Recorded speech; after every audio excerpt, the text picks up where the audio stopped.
Greetings to my professors, my peers, their friends and family. My name is Daniel Clark, and I decided to study the language of Paradise Lost. Paradise Lost, John Milton's 12-volume, 10,000-line poem, is arguably one of the most significant products of 17th century English literature. Certainly on par with Homer's The Iliad and the Odyssey and Virgil's The Aeneid, Milton's Paradise Lost describes in ample amounts of sensory-stimulating detail about the fall of a third of heaven's angels and the subsequent fall of mankind. Since the epic's conception, there has been an influx of scholarly controversy surrounding Milton's work, especially concerning language. For at first and often second and third glances, Milton's verse seems archaic, foreign, and even nebulous to most readers. His rich use of simile, accompanied by his Latinized English and overall grand style, have been lambasted by scholars as the product of a language that is not doing as much as its impressive pomp and volume seem to be asserting. However, what critics tend to overlook is the sheer incandescence of Milton's verse, and as indicated by his ability to evoke in each reader the consciousness of paradise. In other words, Milton's use of provocative tonic language functions, at least initially, as a sort of transposition from our fallen selves into the prelapsarian reality in which our first parents dwelled. By doing so, it allows the readers to experience the grandeur of the Lagiar ether, that is to say, heaven incorruptible. However, the language also serves a second and perhaps more important purpose, that is to function almost as a corrective in which Milton's readers are made fully aware of their marred nature by replicating in their minds their fall from grace. Milton achieves this by using the eloquent diatribes of his chief character Satan to deceive and lure the reader into sympathizing with his cause. That said, I contend that this perspective on Milton's language should at least be considered by both inexperienced and seasoned readers who have been either confused by or dissatisfied with Miltonic language, hoping that said perspective might foster at bare minimum an appreciation for the language and in turn Paradise Lost. Now, among favorable criticism of Paradise Lost are the praises offered by C.S. Lewis. Mr. Lewis's argument or position is of immense importance as it functions as the crux of the aesthetic argument I labor to present in the preceding pages. To put it simply, according to Lewis, Milton's style is a language which does your thinking and poeticizing for you. This is displayed most characteristically through Mr. Lewis's dealing with the secondary epic and how its language is required to create images depicting the reality or the story the epic is trying to portray. Mr. Lewis begins by describing the production of two of the most popular primary epics. Homer and Beowulf were actually produced in the tradition of primary epic, and inherent both its oral technique and its festal, aristocratic, public, and ceremonial tone. That is to say, bound in the epic is a certain oral quality.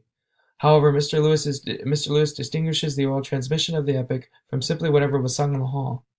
In other words, the telling of a primary epic was amongst many other possible forms of entertainment, but was certainly distinguished from all other forms.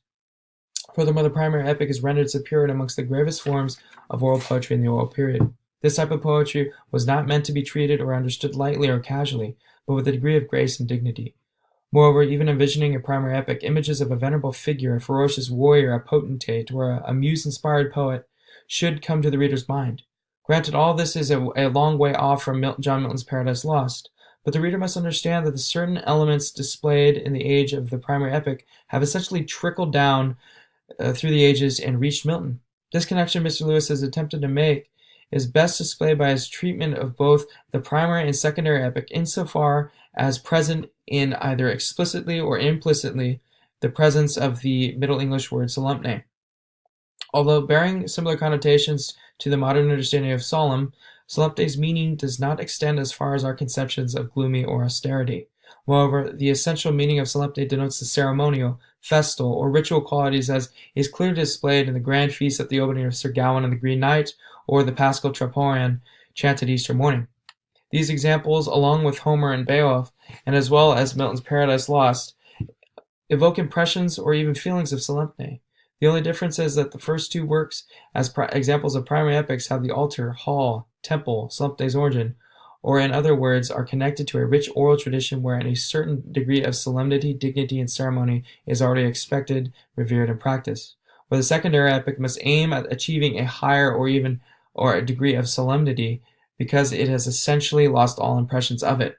The idea Lewis is attempting to communicate is that what the primary epic already has in terms of solemnity, the secondary epic lacks, and therefore must be compensated by a grand and elevated style. Having said that, the thrust of Milton's language, his reliance upon Latinized English, is to do just that. It is to construct in the mind of each reader what the primary epic already possesses in order to usher in the dimension of the altar, hall, temple, demanded by Solemne. That said, contrary to the critical position that Milton's language and overall style is overcompensatory, and thus eclipses his poetry, is the position that due to the role of the secondary epic to create an image, in Milton's case, the fall of Satan and his legions, the fall of mankind and the subsequent loss of paradise, it seems reasonable to assert that the language required should be nothing short of grandeur.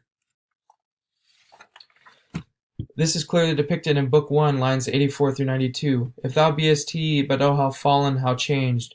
From him who in the realms of light, clothed with transcendent brightness, didst outshine in equal ruin what pit thou seest.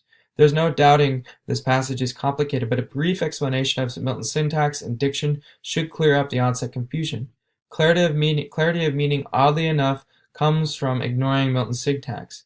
The reader is provided with all the necessary impressions to discover the meaning of the text, the lost glories of heaven, the first plotting and planning, the hopes and hazards of actual war, then the misery, the ruin, the pit. These impressions are understood best by what critics have called Milton's Latinized English. Milton's English is Latin-based, that is to say that the English he uses is constructed on a Latin verse sequence. Moreover, in Latin, verses can be dropped in any order. They do not follow the subject, predicate, and object sequence, and therefore are not bound by the stringencies of the English language. This produces a fluid and clear verse. Having said that, understanding the Latin construction of Milton's language grants the reader freedom to envisage Milton's paradise. Now, believe it or not, Milton's Satan ironically plays a key role in serving as a corrective to the reader. His eloquent diatribes beguile the reader into feeling a sense of pity, which over time manifests itself as a support for his cause. This is all done through Milton's manipulation of language. He capitalizes on the reader's nature to root for the underdog. This is no surprise, knowing that Milton's readers have been raised to believe in a bifurcated paradigm of reality, right and wrong, good and evil. Their idea of what transpired when a third of heaven fell is based upon a narrative where God and his hosts are the epitome of perfection and Satan of evil. Although, consider for a moment the possibility that Milton's Paradise Lost forces the reader to reconsider said narrative. Of course, not explicitly, but by the implicit language used by Satan. Perhaps that is where most of the anti-Miltonists misconstrued Milton's overall purpose. A prime example for the careful consideration is Satan's opening speech in Book 1, lines 84 through 100. If thou beest he, but all fallen, how changed from him who in the happy realms of light, clothed with transcendent brightness, didst outshine myriads thought bright. If he whom mutual league, united thoughts and counsels equals hope and hazard in glorious enterprise, to wage by force or guile of war, irreconcilable to our grand foe. The real sting towards the reader is more or less communicated through the advanced rhetoric of Satan. He barrages the reader with an opening, but O all fallen, contrasted to the loftiness of God, clothed with transcendent brightness, and followed with an anger and rage which proceeds from emptiness and despair, to wage by force or a guile of war against our grand foe. This is the reader's first impression of Satan, which is carefully reinforced throughout the rest of the book.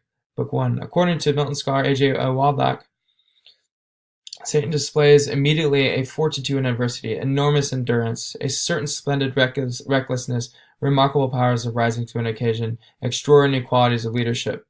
Moreover, Satan seems to possess attractive qualities as described by Waldock, which are highlighted by our tendency to sympathize. The reader needs to acknowledge the existence of Satan's rhetoric, and by it, his ability to beguile and deceive. Second, the reader inadvertently accepts and even begins to sympathize with Satan. Third, the sympathy evoked in the reader is not mere happenstance, but a careful technique employed by Milton through Satan's diatribe to complicate and muddle the reader's impression. Milton does this by following Satan's speech above when the narrator notes, "So spake the apostate angel, though in pain vaunting aloud, but racked with deep despair." In other words, the text includes a sort of authorial intrusion, where Milton seeks to correct or qualify Satan's speech. Waldock comments extensively on this. If one observes what is happening, one sees that there is hardly a Greek speech of Satan's that Milton is not at pains to correct, to damp down, neutralize. He will put some glorious thing in Satan's mouth, and anxious about it, the effect of it, will gently pull by the sleeve, saying, "For this is what it amounts to. Do not be carried away by this fellow." Waldock's conclusion boils down to a sort of relationship between the epic voice and the reader. One might characterize it as a tense one, but a relationship nonetheless. Furthermore, the tension between Satan's speech and the epic voices concluding comment highlights the secondary function of Milton's language by locating the inherent weakness all men evince in the face of eloquence. From here, it is imperative to acknowledge that the reader is forced into a sort of contemplative state when they encounter Satan's speech and are likely to be swayed by its eloquence.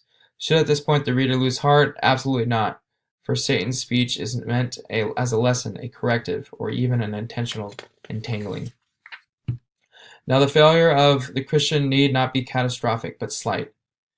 In other words, the idea Milton is communicating is that there is a tendency to get caught up in the flow and brilliant craft of speech, just as Eve did.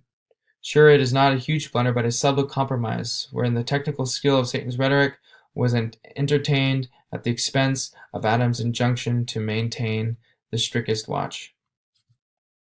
Moreover, this sort of reading might be biased to a Christian reader, since Milton is dealing with strictly Christian archetypes. However, it begs the question, Christian or not, what the reader is supposed to do with the deep insights regarding human weakness and sin.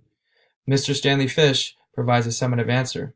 There is, however, only one true interpretation of Paradise Lost, and it is the reward of those readers who have entered into the spirit of Milton's good temptation, and so become wiser by experience.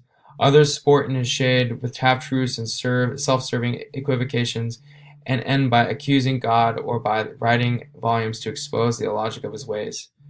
Mr. Fish is touching upon the reformative features of Milton's language offers his readers. Notice how he signifies the temptation as a good temptation. This seems counterintuitive, but temptation, especially when packaged in crafty and almost truth-telling language, can locate the weakness of an individual, and in our case, the weakness evinced by all men to succumb to eloquent speech.